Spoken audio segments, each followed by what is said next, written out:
Magandang araw mga kaibigan. Bigyan natin ng reaction, opinion itong post ni MG Kiambao Reyes. Isinare niya ang payag ni Congressman Terry Ridon. Ito, testimonya ni Madriaga tugma sa record ng LTO ayon kay Representative Ridon. Okay.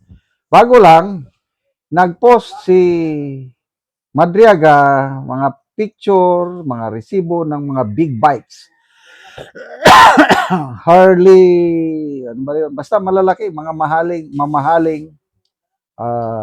mamahaling motor, millions ang bayad, na nakapangalan kay Madriaga. So, LTO records, kinumpirma. Totoo nga na yung mga big bikes na yon na binili ni Madriaga nasa LTO records. Oh, so anong sinasabi ni Terry Ridon? Credible. Si Madriaga, tingnan nyo, yung testimonya niya, kino-confirm ng LTO.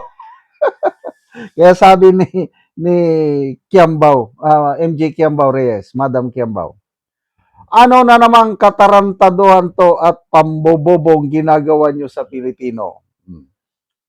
Kung merong mang tumutugma at nakumpirma sa LTO records, that is, lahat na binanggit ni Madriaga na big bikes ay nakapangalan sa kanya at nananatiling nakapangalan pa rin sa kanya for many years now. Hindi ko nakita kung anong date niya pinorchase yung mga motor. Baka hindi pa Vice President si Inday Sara, baka mayor pa lang siya. On top of that, sila lang din ng anak niya ang nagtatago at gumagamit ng mga big bikes. Ni minsan ay hindi nagamit o nakita man lang ng mga sinasabi niyang nagpabili. Kasi ang pinapalabas niya, pinabili daw yon ni Diti Sara. Saan na ba napunta ang utak nyo? Meaning utak ni Ridon. Ganon na lang ba kabobo ang tingin nyo sa mga Pilipino para patuloy na isubo ang mga ganitong panggagago? Ayos si Congressman Terry Ridon. Nakakatawa yung, I don't know sinong gumawa nun. Di ba, isa sa issue ni Madriaga yung painting na iniregalo daw niya kay DP Sara, pinagawa daw niya sa scholar niya, taga Laguna. Binoking siya ni Madam Tanya Gaisano Lee. Mga bilyonaryong pamilya sa Visayas and Mindanao, may-ari ng Gaisano Mall. Ako ang gumawa niyan, sabi ng original artist. Hindi ako taga Laguna. I'm from Davao. So iniregalo niya nung birthday ni BP Sara yung painting. Ngayon, naging sikat na yung painting na yun. Faceless painting. Ngayon, ang dami ng painting na lumalabas ganon. Ang pinaka-latest painting, may mukha na may malaking ilong. Ang laki yung butas ng ilong. Sino kaya yung ano daw yun? Pinagawa ni Madriaga, iregalo niya sa isang kongresista na napakalaki ang butas ng ilong. Sino yon? Ay, nako. Anong koneksyon ng big bike na pag-ari ni Madriaga? Saan yung patutok? Kailan maglabas kayo ng resibo na yung perang na bili ng mga big bikes ay galing kay BP Sara.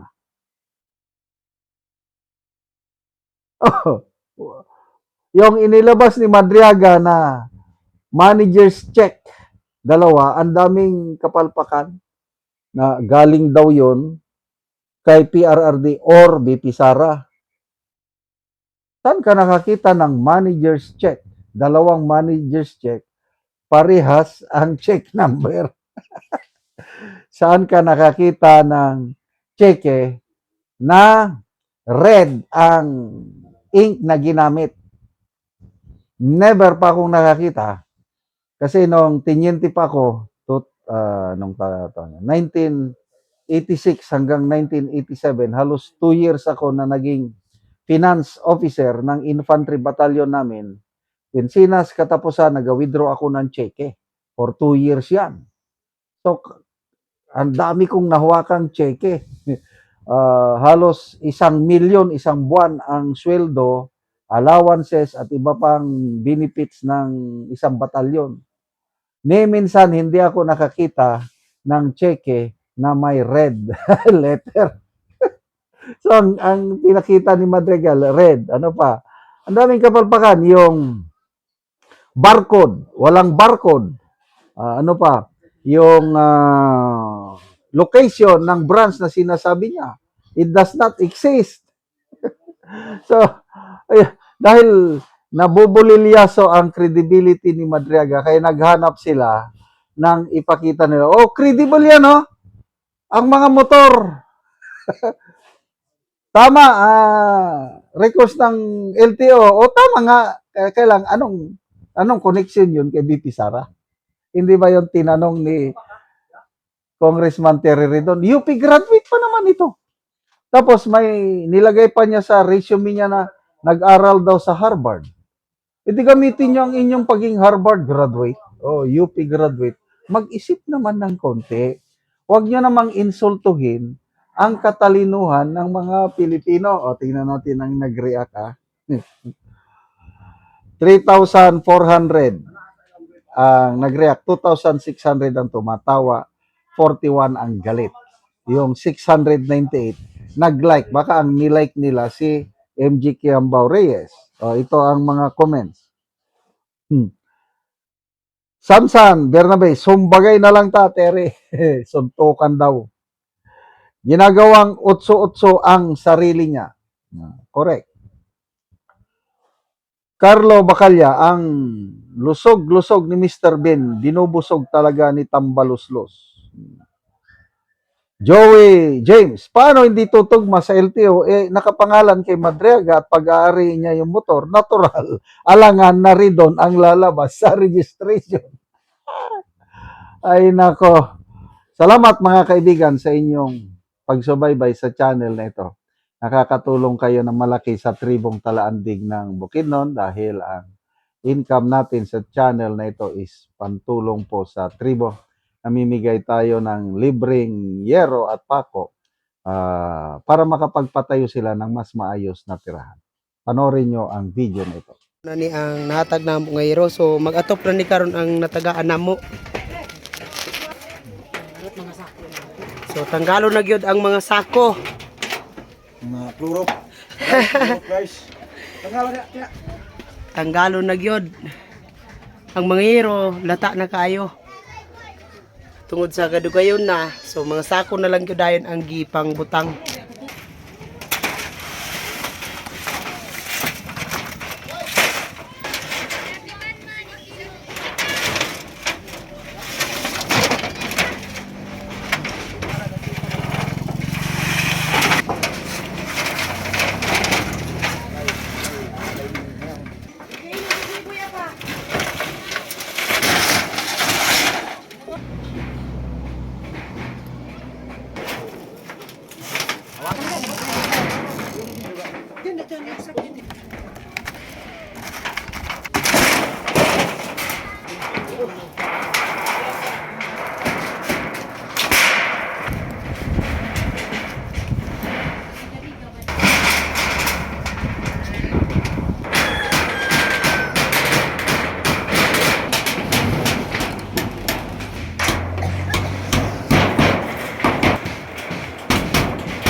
Og karon human na gyud og pag-atop, so maayo na gyud tan-awon, di nasama ganina nga mga sako ug mga yero nga daot.